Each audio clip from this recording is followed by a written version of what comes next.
한 주간 평안하셨습니까? 우리 옆에 계신 성도님들 얼굴 마주 보시고 또 반가운 마음으로 인사 나누겠습니다. 주님의 사랑으로 사랑하고 축복합니다.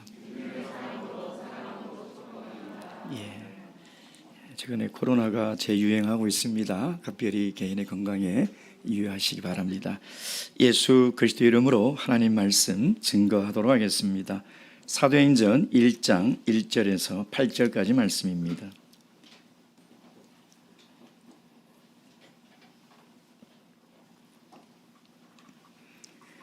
1장 1절에서 8절까지 말씀, 오늘 우리에게 주신 이 계시의 말씀을 통하여 살아계신 하나님의 음성을 다 듣고 깨달을 수 있도록 우리 교회에 주신 말씀으로 믿고 저와 함께 1절부터 8절까지 말씀 교도하도록 하겠습니다. 제가 먼저 읽겠습니다. 데오빌로여, 내가 먼저 쓴 글에는 무릇 예수의 행하시며 가르치시기를 시작하신부터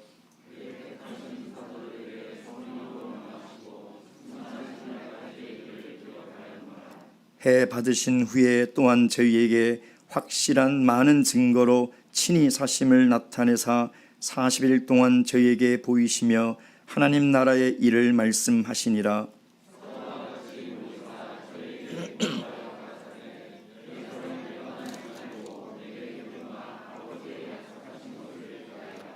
요한은 물로 세례를 베풀었으나 너희는 몇 날이 못되어 성령으로 세례를 받으리라 하셨느니라.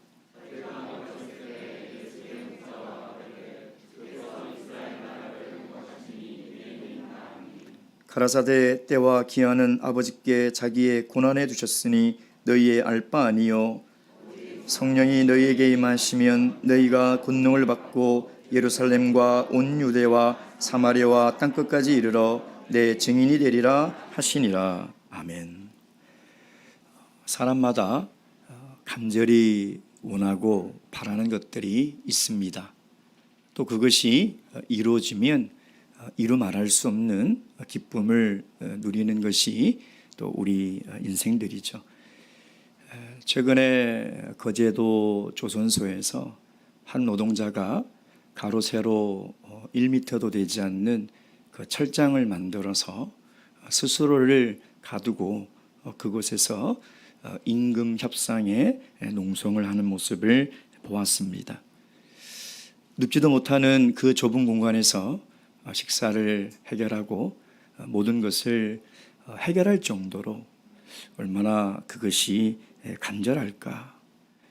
저 사람은 얼마나 간절하기에 저렇게 스스로 목숨을 걸고 그 안으로 들어가서 51일을 살았을까. 어제 저녁에 임금이 협상이 잘 되어서 이제 그곳에서 이렇게 나오는 장면을 보았습니다. 주위에 있던 많은 사람들이 환호성을 지르고 그가 무사히 나온 것에 대해서 기뻐하는 모습을 제가 지켜보았습니다.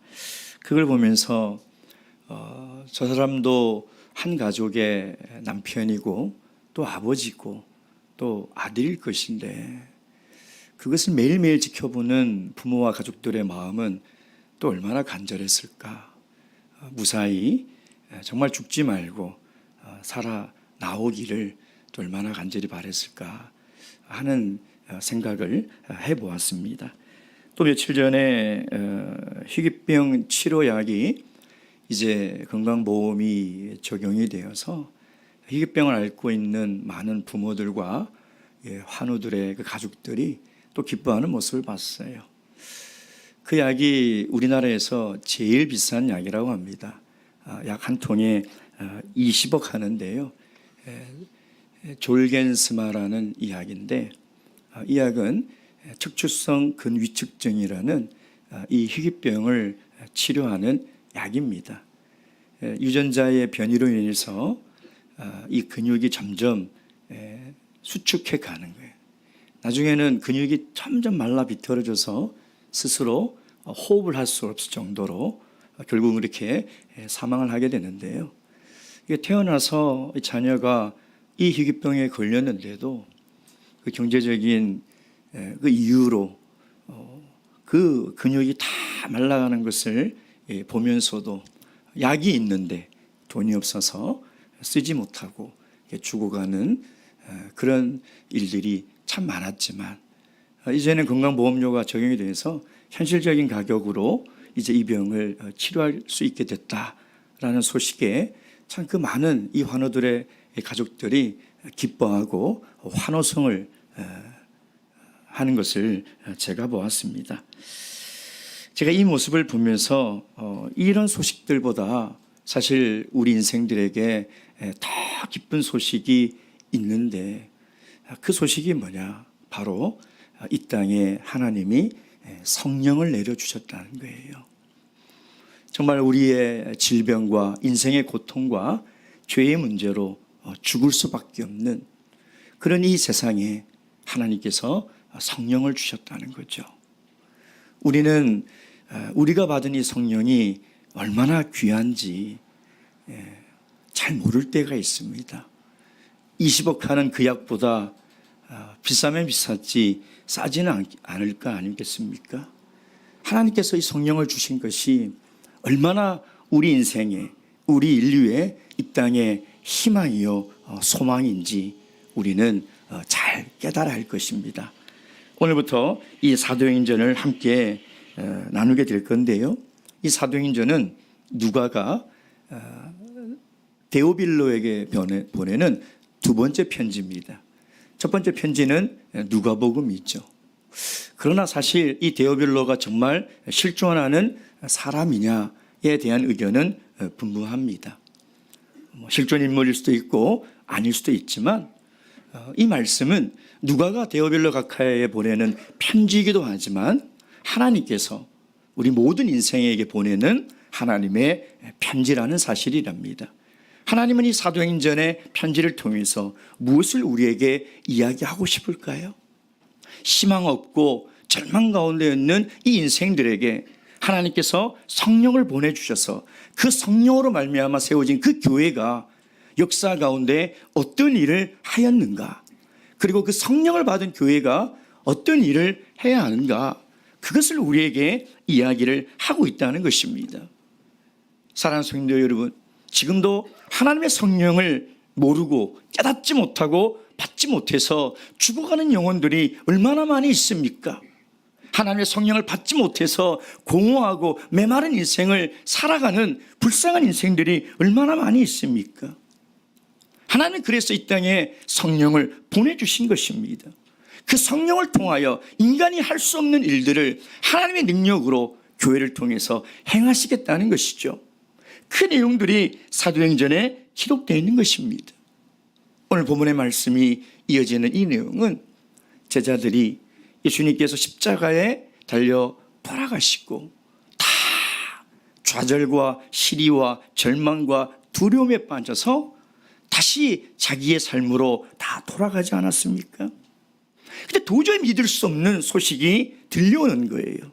예수님이 부활하셨다는 거예요. 사람이 죽어서 다시 살아난 일이 없건만 예수님이 부활을 하셨다는 것입니다. 그러니 얼마나 감격스럽겠습니까?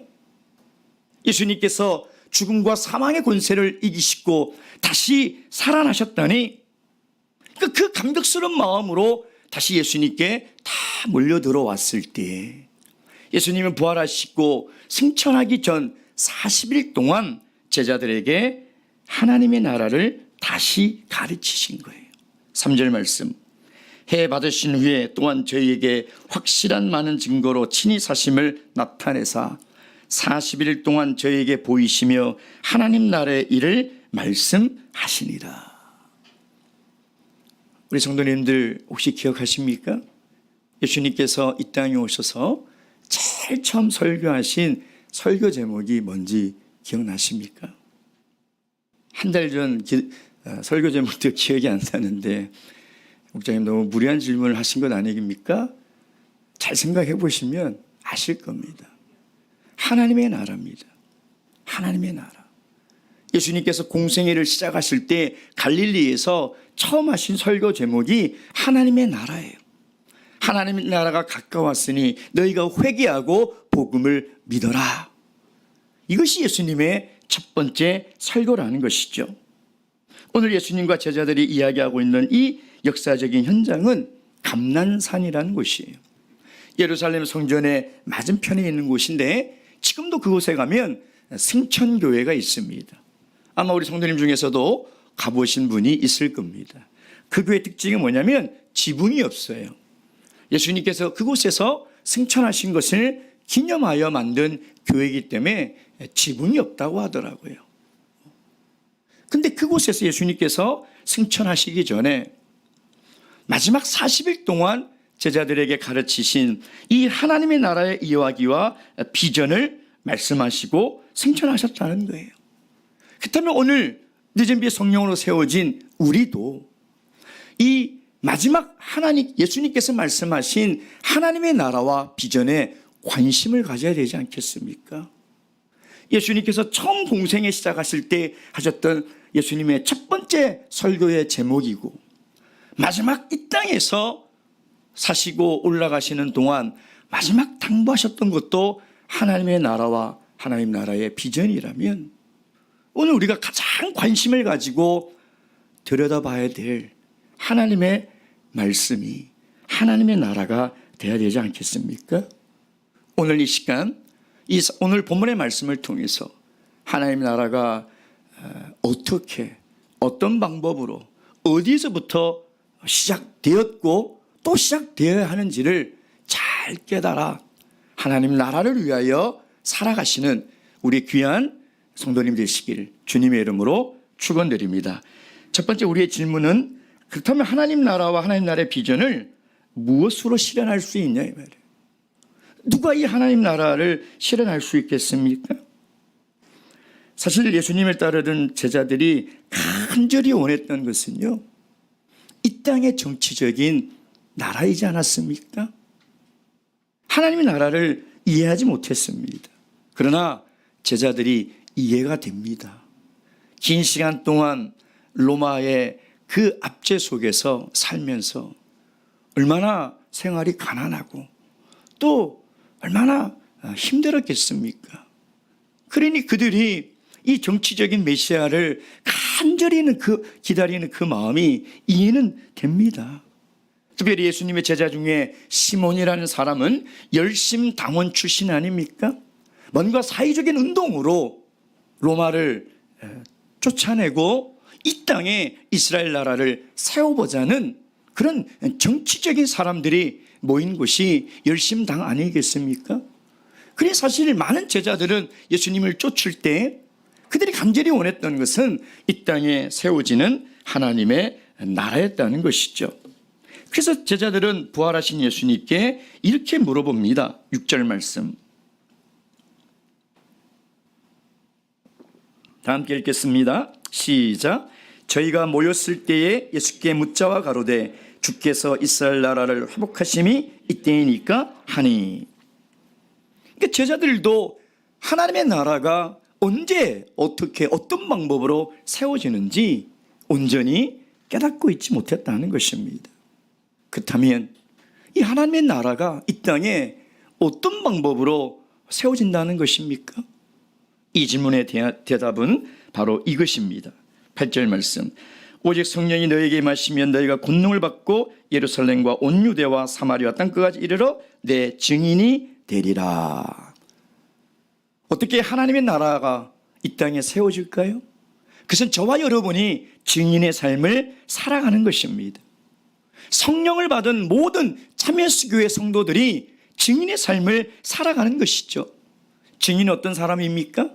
내가 보고 듣고 아는 것을 확신하거나 확신 있게 말하는 사람입니다. 여러분, 우리가 성령을 받은 것을 확신하지 못하는 사람이 있습니까? 하나님이 내 마음 안에, 하나님이 이 교회 안에 역사하는 것을 우리는 다 보고 듣고 알지 않습니까? 그것을 확신하고 그 확신하는 일을 말할 수 있는 사람이 바로 증인이라는 거예요.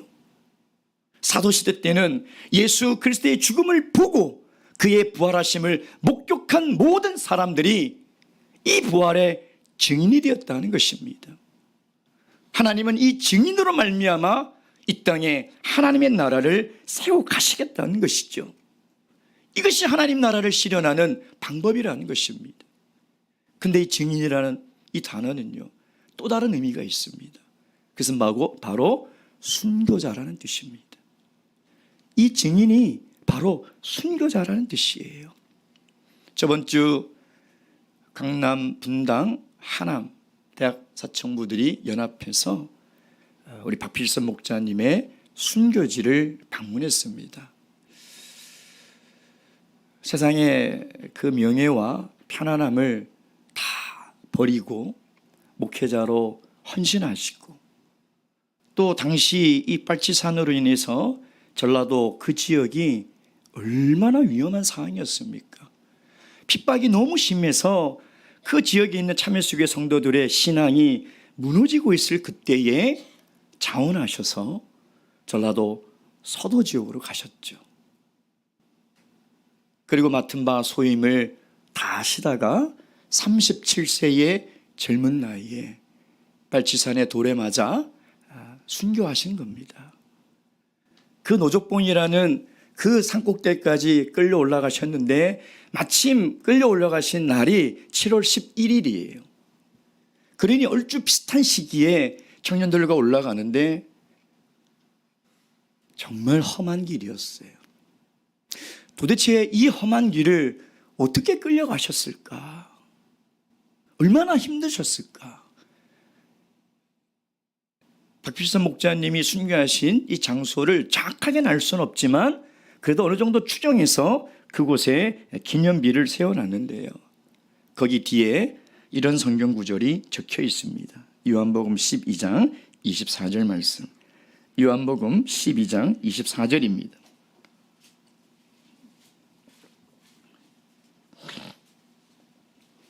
요한복음 12장 24절 다 함께 읽겠습니다. 시작. 내가 진실로 진실로 너에게 이르노니 한 알의 밀이 땅에 떨어져 죽지 아니하면 한 알 그대로 있고 죽으면 많은 열매를 맺느니라. 그 자리에서 청년들과 함께 기도하면서 이런 기도를 드렸습니다. 초기 참예수 교회에 이런 헌신하고 순교하는 하늘의 미랄이 되는 믿음의 선진들이 있었기에 오늘 우리가 참 진리 안에서 하나님의 성령을 받아 구원의 은혜를 얻어 살아가고 있으니 이 하나님의 은혜와 믿음의 선진들의 숭고한 순교의 정신을 우리도 잊지 말고 우리도 각자의 삶에서 순교자의 마음으로 하루하루 순교자의 정신으로 우리도 하나님의 미랄이 되어 다음 후손들에게 이 진리를 전파할 수 있는 삶을 살아가자라고 기도를 했습니다. 사도교회 성도들은 성령을 받고 달라진 삶이 있다면 바로 증인의 삶을 살았다는 것이죠. 순교자적인 마음으로 모두가 예수 그리스도의 죽음과 부활의 증인의 삶을 살아갔다는 것입니다. 그렇다면 오늘 늦은비 성령으로 세워진 우리 말세의 참예수 교회도 초대교회처럼 사도교회처럼 복음의 능력이 강하게 나타날 수 있지 않겠습니까? 근데 왜 우리는 사도교회처럼 한국 초기 우리 참교회 역사처럼 하나님의 능력이 강하게 나타나지 않는 것일까요? 그것은 그리스도의 증인으로 살아가는 일에 우리가 목숨을 걸지 않기 때문인 것은 아닐까요? 증인의 삶을 살아가면서 순교자의 마음으로 살아가고 있지 않기 때문인 것은 아닐까요?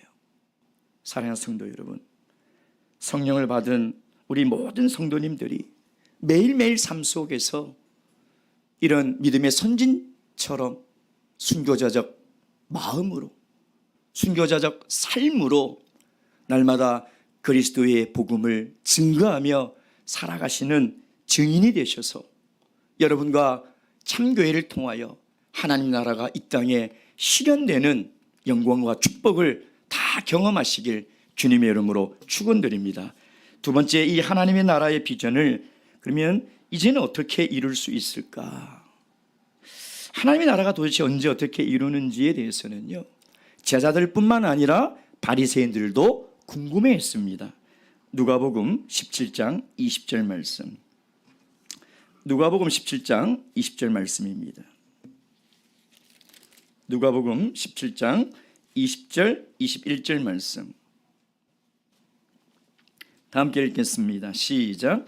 바리새인들이 하나님의 나라가 어느 때에 임하나이까 묻거든 예수께서 대답하여 가라사대 하나님의 나라는 볼 수 있게 임하는 것이 아니요 또 여기 있다 저기 있다고도 못하리니 하나님의 나라는 너희 안에 있느니라. 하나님의 나라는 도대체 언제 어떻게 이루어지는가? 바리새인들이 물어봤는데요, 하나님 나라가 우리 안에 이루어진다고 하시는 것입니다. 이 말씀이 무슨 의미일까요? 누가는, 이 사도행전의 저자인 누가는 누가복음 24장 47절에 이렇게 기록하고 있습니다. 누가복음 24장 47절 49절 24장 47절 49절 제가 읽겠습니다. 또 그의 이름으로 죄사함을 받게 하는 회개가 예루살렘으로부터 시작하여 모든 족속에게 전파될 것이 기록되었으니 너희는 이 모든 일의 증인이라. 볼지어다 내가 내 아버지의 약속하신 것을 너희에게 보내리니 너희는 위로부터 능력을 입히올 때까지 이 성에 유하라 하시니라. 그래서 이 4절에 보면요, 다시 사도행전 본문 1장 4절에 보면 그 말을 그대로 기록을 하고 있죠. 사도와 같이 모이사 저에게 분부하여 가라사대 예루살렘을 떠나지 말고 내게 들은 바 아버지의 약속하신 것을 기다리라. 아버지가 약속하신 것이 무엇입니까? 그것은 바로 성령입니다. 성령. 그래서 하나님의 나라를 이룰 수 있는 하나님의 방법이 뭐냐? 바로 성령이라는 것입니다. 하나님은 그 성령으로 하나님의 나라를 실현하시겠다는 거죠. 그래서 120명의 제자들은 이 예수님의 약속의 말씀을 믿고 약속의 성령을 기다리신 거예요. 14절 말씀. 여자들과 예수의 모친 마리아와 예수의 아우들로 더불어 마음을 같이하여 저녁 기도하기에 힘쓰니라. 결국 오순절 이 성령이 내려 120명의 제자들이 성령을 받고 그들은 이제 성령이 충만하여 이 땅에 하나님의 나라를 실현하고 세워가는 삶을 살아가지 않았습니까? 사도행전을 성령행전이라고 합니다. 사도행전, 그러니 사도들이 어떻게 행하였는지에 대한 기록이라고 이야기할 수 있지만 사실 사도행전을 자세히 들여보면 주인공은 베드로도 아니고 바울사도도 아닙니다. 사도행전의 주인공은 성령이죠. 사도행전을 조금만 자세히 읽어보면 사도행전의 핵심이 무엇인지를 우리는 다 알 수 있습니다. 왜냐하면 하나님께서는 성령을 통해서 하나님의 나라를 실현하고 이 땅에 하나님 나라를 세울 것을 약속하셨기 때문이라는 것입니다. 사랑하는 성도 여러분, 오늘 이 늦은비 성령으로 세운 우리 참예수 교회는 그래서 더욱더 성령에 관심을 가져야 되지 않겠습니까? 세상의 수많은 교파들은 성령을 오해하고 성령을 부인하고 성령이 무엇인지를 모르는 이 말세에 하나님께서 우리에게 성령을 주신 확실한 목표가 있지 않겠습니까? 앞으로 우리가 성령에 더 관심을 가지고 성령에 관심을 가질 뿐만 아니라 성령의 능력을 믿어야 되는 것입니다. 그 성령의 능력을 믿을 때 우리 가운데 성령의 능력이 충만할 것이며 하나님은 그 충만한 성령의 능력으로 역사하실 것이라는 것이죠. 바라옵기는 오늘 이 말씀을 통해서 우리 모든 성도님들이 성령에 더욱더 관심을 가지시고 성령의 충만한 삶을 살아가셔서 그 성령으로 말미암아 하나님께서 역사하시는 교회가 되기를 주님의 이름으로 축원드립니다. 마지막 세 번째 우리가 해야 될 질문은 이것입니다. 그렇다면 하나님의 나라는 어디에서부터 시작되는 것일까요? 다시 사도행전 1장 8절의 말씀 보도록 하겠습니다. 사도행전 1장 8절 말씀 제가 읽겠습니다. 오직 성령이 너희에게 임하시면 너희가 권능을 받고 예루살렘과 온 유대와 사마리아와 땅끝까지 이르러 내 증인이 되리라 하시니라. 이 질문에 대한 예수님의 이 대답은 예루살렘으로부터 시작된다는 것이죠. 궁극적으로는 예루살렘에 성령이 내려서 이 하나님의 나라가 출발이 되고 이것이 예루살렘에만 머물러 있는 것이 아니라 온 유대와 사마리아를 거쳐 궁극적으로는 땅끝까지 하나님의 나라가 이루어진다는 것이죠. 예루살렘, 즉 오늘날 나로부터, 내 가정부터, 내가 속해 있는 교회부터, 내가 살고 있는 이 지역부터 시작되어야 된다는 것입니다. 내가 어디서부터 예수 그리스도의 증인의 삶을 살아가야 되는 것일까요? 내가 속한 가정이에요. 내가 살아가고 있는 직장이죠. 우리가 함께 신앙생활하고 있는 이 공동체에서부터 시작되어야 된다는 것입니다. 여기서부터 시작될 때 하나님의 나라는 땅끝까지 이루어질 수 있다. 여기서 출발하지 못하면, 나로부터 출발하지 못하면 땅끝까지 이루어질 수 없는 거예요. 그래서 하나님의 나라는 내 안에 먼저 세워야 되고 내 가정에, 내 교회에, 그리고 내가 있는 직장에 세워나가야 되는 거예요. 결국 온 세상의 변화도 먼저 나의 변화로부터 시작되는 거예요. 내가 변하지 않는데 어떻게 우리 가정이 변할 것이며, 내가 변하지 않는데 우리 교회가 어떻게 변할 것이고, 내가 변하지 않는데 우리 민족이 어떻게 변하겠냐 이 말이에요. 모든 변화의 시작은 나로부터 시작되는 거예요. 그러니 이제 우리가 증인으로서 이 진리를 전파할 때 가장 먼저 전해야 될 것이 어디예요? 내 가족, 내 친척, 내가 속해 있는 회사 동료, 직원들, 내가 살아가는 이웃들, 그들에게 먼저 증인의 삶을 살아가면서 전해야 한다는 것입니다. 그런데 우리가 살아가고 있는 예루살렘 만만치가 않죠. 증인의 삶을 살아가기가, 전도하기가 점점 어려워지고 있습니다. 우리 이 대한민국은요, 이제 점점 교회에 대한 신뢰와 기대는 다 걷어버리고 이제는 반기독교의 사람들이 훨씬 증가하고 있어요. 선교학에서요, 어떠한 종족이 이 복음화율이 5% 미만이면 미전도 종족으로 분류를 합니다. 여기는 복음이 아직 안 들어갔구나. 그래서 여기는 선교사를 보내야 되겠다라고 하는 거죠. 선교학에서 정의하는 거예요. 근데 4년 전, 2018년 4년 전 우리나라 중고등학생들의 복음화를 조사를 해봤어요. 놀랍게도요, 3% 미만입니다. 3% 미만이에요. 일반 교회에서 우리나라에서 이 오지에 얼마나 많은 선교사를 보냅니까? 세계 2위예요. 근데 정작 우리가 살고 있는 이 예루살렘에, 그것도 다음 세대의 미래인 중고등학생들이 복음화율이 3% 미만. 4년 전 3%였으니까 지금은 더 떨어졌겠죠. 그들이 이제 대학생이 되고 사회인이 됐어요. 무슨 얘기입니까?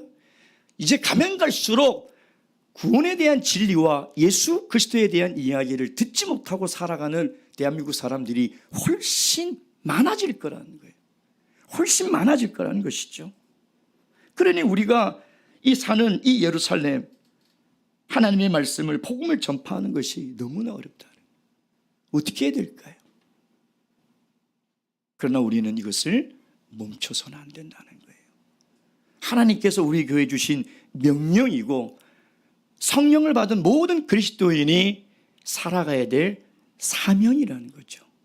그러니 이것을 멈출 수는 없어요. 제가 중국 복건성 그 남쪽에 있는 하문이라는 지역을 방문한 적이 있습니다. 이 대만과 마주보고 있는 해안 도시인데요. 그 하문 교회를 여러 번 방문했었는데 참 많은 간증들이 있었습니다. 그 중에 하나의 간증이 뭐냐면, 거기에 시각장애를 앓고 있는 한 여성이 길거리에서 늘 구걸을 하며 그걸로 생계를 유지하고 있었어요. 그때 하문교회, 저희 교회 한 청년이 자매가 그 여성이 너무 불쌍해서 늘 그 구걸하는 그 그릇에 좀 많이 이렇게 했는가 봐요. 하면서 꼭 그런 얘기를 했대요. 예수 안 믿으시면 예수 믿으세요. 예수 믿으세요. 그래서 이 자매님의 이 전도로 이 여성이 저희 교회에 와서 물과 성령으로 거듭나 신앙생활을 하기 시작한 거예요. 근데 신앙생활을 하면서 하나님께 기도하는데 이런 생각이 들더래요. 하나님이 왜 나를 구원하셨을까? 앞도 못 보고, 앞도 못 보니 경제적인 능력이 없어서 하루하루 타인의 도움이 없으면 생존할 수 없는 삶을 살아가니 무슨 교회에 헌금을 하고 무슨 교회에 뭘 도와주고 싶어도 할 수 있는 게 자기가 생각해 보니까 아무것도 없는 거예요. 하나님이 볼 때 교회에 쓸모 있는 곳이 아무것도 없는 거예요. 앞도 못 보죠. 거지죠. 근데 하나님이 왜 나를 구원하셨을까? 그래서 계속 기도하는 중에 깨달음이 온 거예요. 그래서 굶어 죽을 것 같다 싶어서 그 자기가 살던 고향 작은 섬에서 탈출하다시피 도망 나와 그 대도시에서 구걸하며 살아갔는데 다시 자기 고향 그 작은 섬으로 돌아간 거예요. 그리고 자기 가족들부터 전도하기 시작했어요. 근데 그 섬은 어떤 섬이냐면 예수는 아예 들어본 적이 없는 그런 작은 섬이고요. 아주 미신이 판을 치는 곳입니다. 만약 예수님을 전한다면 돌에 맞아 죽을 수 있는 그런 상황이에요. 그러니 그 섬에 딱 도착했는데 마음은 있는데 도착했는데 생각해 보세요. 앞을 보지 못하는 거지, 여자, 그리고 그 섬마을은 다 미신으로 가득 차 있는 곳인데 전도를 할 수 있는 형편도 아니고 전도를 할 수 있는 환경도 도저히 아니었다는 거예요. 그래서 너무 두려웠다는 거예요. 근데 어떤 믿음이 생기냐면 그래, 나는 성령의 권능을 받은 그리스도인이야, 나는 성령을 받은 증인이야 라는 확신이 생기더라는 것입니다. 그래서 자기 가족을 찾아가서 부모부터 친척부터 이 참예수 교회의 이 진리를 전했는데요, 놀라운 일이 벌어진 거예요. 하나님께서 역사하신 것이죠. 그 섬마을의 90%가 다 우리 참예수 교회 성도예요. 놀랍지 않습니까? 하나님께서 함께 하지 않으시고 어떻게 이런 일이 있습니까?